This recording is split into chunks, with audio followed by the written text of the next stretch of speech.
एक दिन आयशा ने अपने और अपने बॉयफ्रेंड अर्जुन के शादी वाले घर को आग के हवाले कर दिया और बिना पीछे देखे वहां से चली गई। उसी पल उसने तय कर लिया कि अब वो अर्जुन से कभी नहीं मिलेगी। असल में कुछ दिन पहले आयशा को छठी बार अर्जुन के दुश्मनों ने किडनैप किया था। इस बार किडनैपर्स ने उससे अर्जुन की कंपनी के सीक्रेट्स बताने को कहा, लेकिन आयशा ने एक शब्द भी नहीं बोला। इसी वजह से उन्होंने उस पर और ज्यादा जुल्म किए, यहाँ तक कि आयशा हमेशा के लिए मां बनने की क्षमता खो बैठी। जब अर्जुन वापस लौटा तब आयशा जिंदगी और मौत के बीच झूल रही थी। इतनी हालत में भी उसने अर्जुन को यही बताया कि उसने कोई सीक्रेट लीक नहीं किया। यह कहकर ही वह बेहोश हो गई, लेकिन अगले ही पल अर्जुन ने उसका गला पकड़कर उसे जमीन पर पटक दिया। दर्द से आयशा की आंखें खुली और तब उसे पता चला कि यह पूरी किडनैपिंग अर्जुन की ही साजिश थी। ये सब उसने अपनी व्हाइट मूनलाइट रिया के लिए किया था। रिया को आयशा से जलन होती थी और वह दोनों की शादी से बेहद परेशान थी। उसी ने अर्जुन से कहा था कि आयशा को किडनैप करवा और उसे इस काबिल भी मत छोड़ो कि वह मां बन सके। अर्जुन ने बिना किसी हिचकिचाहट के यह सब मान लिया, क्योंकि आयशा की जिंदगी या मौत से उसे कोई फर्क नहीं पड़ता था। आयशा शुरू से ही अर्जुन के लिए सिर्फ एक ढाल थी। अर्जुन के बहुत सारे दुश्मन थे और वह नहीं चाहता था कि रिया को कोई नुकसान पहुंचे, इसलिए उसने जानबूझकर आयशा को हीरो बनकर बचाया। जब कुछ गुंडे उसे परेशान कर रहे थे, आयशा का दिल जीतकर उसने उसे खुलेआम प्यार दिया ताकि सबको लगे कि वही उसकी असली मोहब्बत है। दुश्मनों ने भी यही समझा और अपना सारा गुस्सा आयशा पर निकालते रहे। इस तरह रिया हर बार बचती रही और आयशा हर बार टूटती रही। रिया को आयशा पर कभी दया नहीं आई। शादी के लिए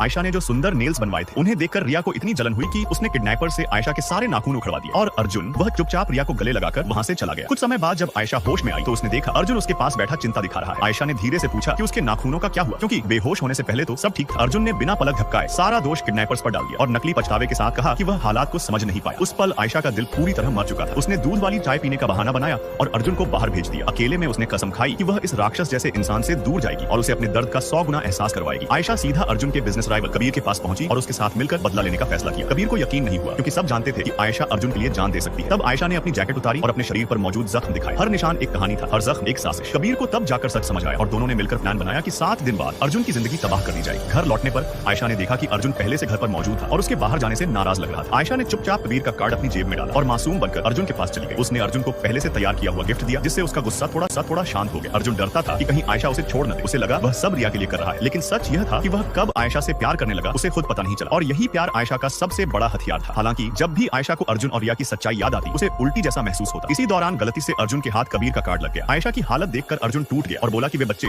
गोद ले सकते हैं। आयशा ने जानबूझकर मना कर दिया और कहा कि वह किसी बच्चे को ऐसी जिंदगी नहीं देना चाहती जहां हर साल 6-7 बार किडनैप होना पड़े। इस बात ने अर्जुन के दिल में और कांटा चुभो दिया। उसने वादा किया कि अब आयशा को कुछ नहीं होगा, लेकिन उसी रात रिया ने फिर से आयशा को किडनैप करवाने की मांग की, क्योंकि वह शादी से जल रही थी। इस बार अर्जुन ने मना कर दिया। गुस्से में रिया अगले दिन आयशा के पास आई, उसे थप्पड़ मारा और घमंड से बताया कि आयशा सिर्फ एक ढाल है। रिया को पता नहीं था कि आयशा ने चुपचाप रिकॉर्डिंग ऑन कर रखी है। आयशा ने नाटक किया, सवाल पूछे और रिया सब कुछ उगलती चली गई। यहाँ तक कि यह भी बता दिया कि वह अर्जुन के बच्चे की मां बनने वाली है। उसी समय अर्जुन सब कुछ छोड़कर घर की ओर भागा, लेकिन तब तक आयशा अपनी नकली मौत का सीन तैयार कर चुकी थी। उसने अपने फोन को एक डमी बॉडी के हाथ में रखा, घर में आग लगाई और वहां से हमेशा के लिए चली गई। जब अर्जुन घर पहुंचा तो उसे सिर्फ एक जली हुई लाश मिली और उसी के साथ उसकी पूरी दुनिया भी राख हो चुकी थी।